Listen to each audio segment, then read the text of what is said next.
আলিফ লাম মিম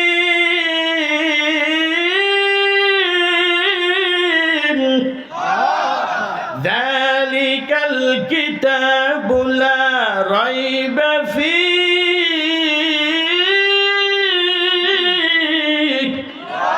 হুদাল লিল মুত্তাকিন।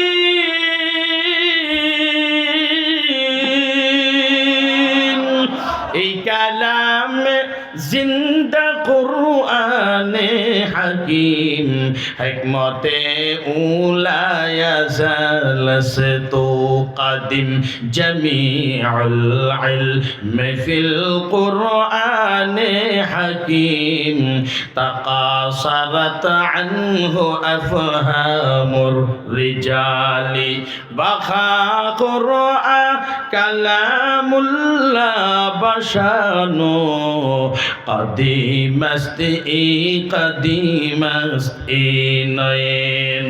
আল্লাহ বলে, রে বান্দা, আমি আল্লাহর কোরআনের মধ্যে কোনো ভুল নাই, ভুলের অবকাশ নাই। দুনিয়াদার যদি কোনো কিতাব লিখতে পারে, ওই কিতাব বাজারে ছাড়ার আগে কিতাবের শুরুতে লেখা হয় আমার কিতাবের মধ্যে, আমার লিখিত বইয়ের মধ্যে অবশ্যই অবশ্যই ভুল আছে। আমার আল্লাহ কয় না না না, আমার কিতাবের মধ্যে অবশ্যই কোনো ভুল নাই। লা রাইবা ফীহি, ও দুনিয়ার মুমিন, আমার আল্লাহর কিতাবের মধ্যে ভুল নাই, ভুল নাই।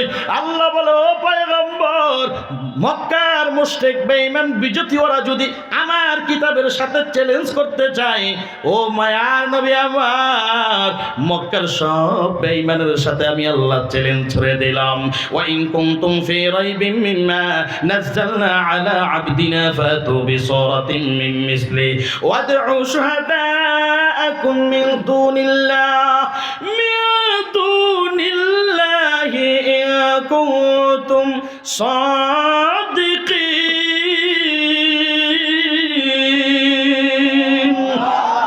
ও পয়গম্বর, মক্কার সব মুশরিকদেরকে বলে দেন, বরং শুধু তারা নয়, তাদের অনুসারী যারা, তাদেরকেও আমি সুযোগ করে দিলাম। আমি আল্লাহর কালামের মতো একটা কালাম বানায়া নিয়ে আসতে, যদি কালাম বানায়া নাও নিয়ে আসতে পারে, একটা সূরা যেন তারা বানায়া নিয়ে আসে। সূরাও যদি না পারে, আমার আল্লাহর কালামের একটা আয়াতের মতো আয়াত বানায়া নিয়ে আসবে। আয়াতও যদি তারা সিলিন্ডার হয়, তারা যদি নত হয়, অপারগ হয়, আমি আল্লাহর কালামের একটা শব্দ যেন তারা বানায় আনতে পারে। তাদের দাবির মধ্যে তারা যদি সত্যবাদী হয়, আল্লাহ বলে না না না, এরা কোনোদিন পারে নাই, পারবে না। বরং এদের জন্য কি, ফাইল্লাম তাফআলু ওয়া লান তাফআলু, এরা কোনোদিন পারে নাই, পারবে না। বলেছেন কে? আল্লাহ। একটু পাওয়ার দেন। আপনারা যদি আওয়াজ না দেন, আমি একটু ক্লিয়ার করে বলে দেই, আমিও বেশি অনেকক্ষণ চিল্লানোর টাইম নেই। আওয়াজ দুই দিক থেকে হবে, একটা হলো সগরা, আরেকটা হলো কোবরা। মান্তেকের ভাষায় সগরা এবং কোবরা মিলিয়া নতিজা বের হয়। এ শ্রোতা ভাই, আমিও শুধু চিল্লাইলাম, আপনারা শুধু ঘুমাইলেন। না রে বাবা, না না না, এখানে কিছুই আর হবে না। ময়দান থেকে যতক্ষণ আওয়াজ হবে, ততক্ষণ পর্যন্ত এই কোরআনের মঞ্চ থেকে বয়ান হবে। জোরে কোন ঠিক কিনা? ভাইরা আমার, তাহলে আল্লাহ কি বলেন? এতটুকু বুঝাইলাম। বলেন, আল্লাহর কথা সত্য না মিথ্যা? আরো পাওয়ার দিয়া বলেন। এই যে আপনি একদম বান্দা হয়ে বলেছেন আল্লাহর কথা সত্য।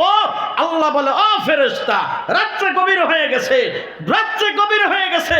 ফেরেশতা, এই দামরাই থানা নাই তো, দামরাই থানার যুবকদেরকে লক্ষ্য কর। ও ফেরেশতা, লেখে নে, যতগুলো বান্দা এই বিছানার মধ্যে বসে বলেছে আমার আল্লাহর কথা সত্য, যা এদের জীবনের সব সগীরা গুনাহ ক্ষমা করে দিলাম। বলেন, আল্লাহর কথা সত্য না মিথ্যা? আরো পাওয়ার দিয়া বলেন।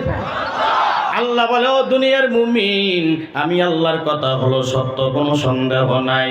আল্লাহ বলেন, মিনহা খলাকনাকুম, আমি আল্লাহ তাআলা তোদেরকে মাটি দিয়েই বানাইলাম। তবে যেই আয়াতের মধ্যে আল্লাহ বলেন আমি এক ফোঁটা নাপাক পানি থেকে বানাইলাম, তাহলে এই দুই আয়াতের মধ্যে মুনাসাবাত কেমনে হবে, মিল কেমনে হবে? আল্লাহ বলে, ও দুনিয়ার মানুষ, আমি আল্লাহ বনি আদম, আদম তোমাদের বাবা, আমি আল্লাহ আদম নবীকে সর্বপ্রথম টাটকা শক্ত মাটি দিয়া বানাইলাম। আল্লাহ বলে, আমি আদম নবীকে শক্ত মাটি দিয়া বানাইছি। আদমের গোটা বডি স্ট্রাকচার আমি বানাইয়া জান্নাতের সামনে রেখে দিলাম। ফেরেশতারা এসে এসে টোক্কা দেয়, ডাক দিয়া কয়, ও আল্লাহ আপনি কি বানাইলেন? অথচ কোনো কথা নাই, কোনো শব্দ নাই। আল্লাহকে অপেক্ষা কর, আমি আল্লাহ কুদরতি রূহ ঢুকাইয়া দিলাম।